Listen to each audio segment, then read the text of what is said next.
Eto na, Sara Lustay Duterte. Aba, hindi yun nakatiis, bababa sa pisto para lang hindi siya ma-impeach, para lang hindi siya mapatalsik bilang Vice Presidente. Alright, welcome back to my YouTube channel. I'm Andy's Vlog. Mga kaibigan, kalalabas palang humbalita. Ito nga nakaumang at panibago impeachment laban ho kay Sara Lustay Duterte. Nataranta na ho itong si Sara Lustay Duterte. Hindi na ho alam ang gagawin.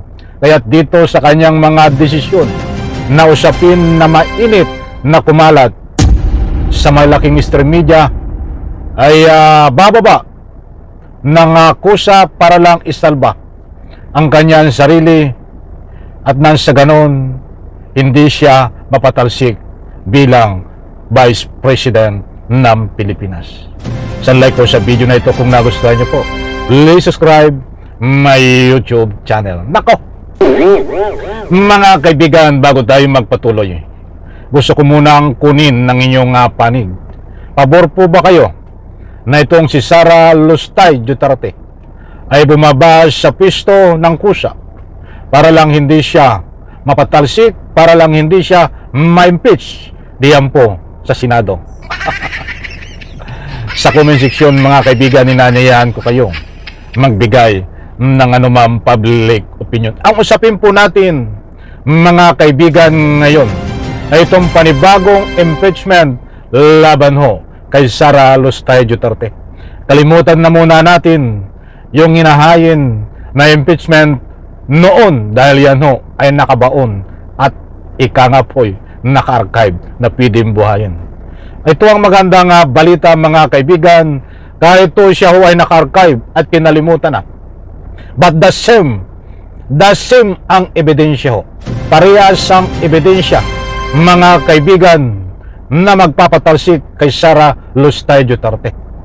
Ang kagandahan ho nito, hindi nalulusaw, hindi natutunaw ang ebidensya laban kay Sara Duterte.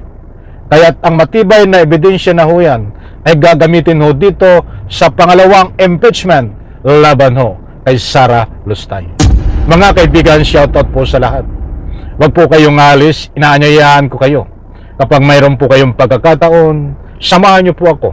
Panoorin ng gandulo ang vlog na ito. Nako po, eto mga kaibigan, hindi nakatiis si Sara Lustay Duterte na gusto nang mag-resign bilang Vice Presidente ayon sa ibabahagi ko po sa inyo.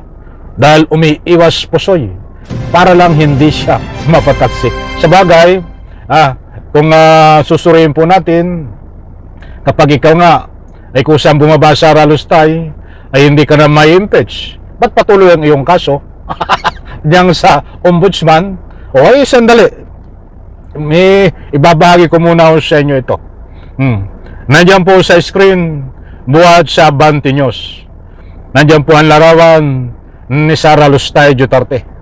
Ano po ang nasasaad? Babasahin ko ho.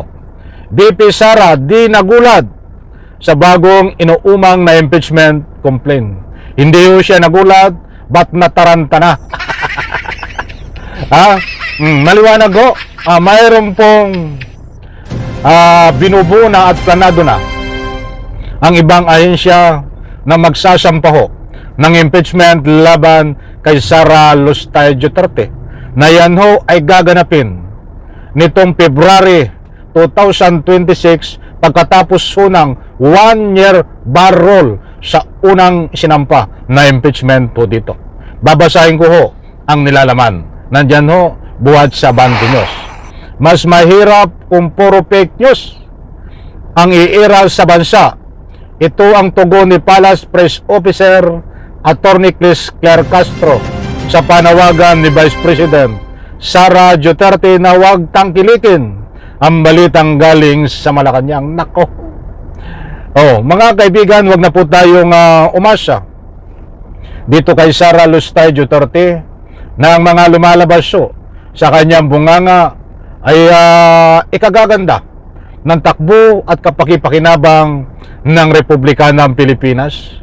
Dahil ito po ay mulat sa poll, tumayo bilang presidente ng Pilipinas ay wala hong ginawa, kundi hindi, bagkos ang ginagawa niya lang ay manira at manggulo sa Republika ng Pilipinas. Hindi ho tayo nagpapakalat ng anumang fake news. Hindi ko na isa-isahin sa inyo ang mga ginagawa ho nito. Nandiyan yung kanyang pagwawala. Pag yung mga kanyang mga tauhan, siya ay sukol na sukol noon, ay nagwawala ho ito para lang hindi ma-question ang kanyang mga kasangkot. Ngayon no, kung hindi siya magwawala naman, pagaling mo sa ibang bansa, at bago umalis, ay grabe yung mga fake news ang kanyang pinapakalat para lang siraan ang ating Republika ng Pilipinas, para lang siraan ang ating mahal na Pangulo, mga kaibigan. Ngayon ho, ay puro fake news ang lumalabas sa kanyang bunganga. At sabi nga, wag daw paniwalaan ang Malacanang sa mga pinalalabas na statement. Kayo po, mga mahal kong taga-subaybay, naniniwala po ba kayo kay Sara Lustay Duterte na ang panawagan niya ay wag paniwalaan ang Malacanang? Ibig sabihin, ang ating Pangulo ay wag din pong paniwalaan, mga kaibigan. Sa comment section, inanyayahan ko po kayong magbigay ng anumang public opinion. Mga kaibigan, sa puntong ito, disclaimer lang, hindi po tayo nagpapakalat ng anumang fake news. Nasabi po natin datapwat sa puntong ito na itong si Sara Lustay Duterte, ito ho ay matalinong gonggong. Ito po ay laging playing ship. Ay para siya ho ay makaligtas na hindi mapatalsik bilang vice presidente, ay posible ho ito na bumaba sa pwesto ng kusa para hindi po siya ma-impeach, mga kaibigan, dito sa pangalawang impeachment na ihahayon po sa kanya. Ayon, babasahin ko ho, ayon sa mga mahal nating taga-subaybay at kahit po saan tayo umikot na malalaking stream media, ang sinasabi nila sa pamamagitan ng public opinion, posible gumawa ng taktika, strategy itong si Sara Lustay Duterte kapag gipit na siya.